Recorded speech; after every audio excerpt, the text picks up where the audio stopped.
Is Rebellion phoning it in on these last DLC rifles? Will Marie and Carl ever resolve the romantic tension between them? How many more ways do we have to kill Hitler before we finally get a female protagonist?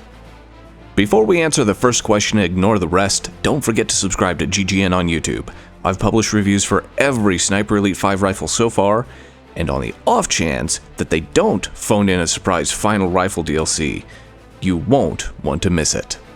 With that out of the way, let's get into it and talk about why I feel the Pedersen is another rifle not worth the time to unlock its parts. At its highest damage levels, the Pedersen rifle does a paltry 110 damage with a muzzle velocity of 868 meters per second. The only reason to take this over the Gewehr 1943 is the higher time to aim, equip time, and movement speed. While these numbers are great for a rifle that pretty much necessitates staying in close range, the Gewehr can get more rounds downrange faster. And if you're that close, you're almost always better off saving your ammo and using your secondary in a loud configuration. By swapping out the brake for a suppressor, you get a slightly more usable rifle, but not that much more usable honestly.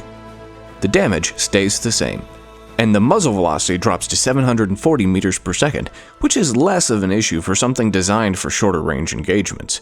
Again, however, the Gewehr is going to beat this one out.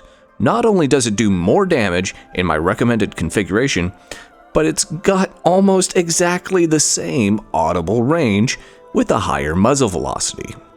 If you want a rifle for close range engagements or to complete iron sight challenges, there are many that are going to be much more appropriate.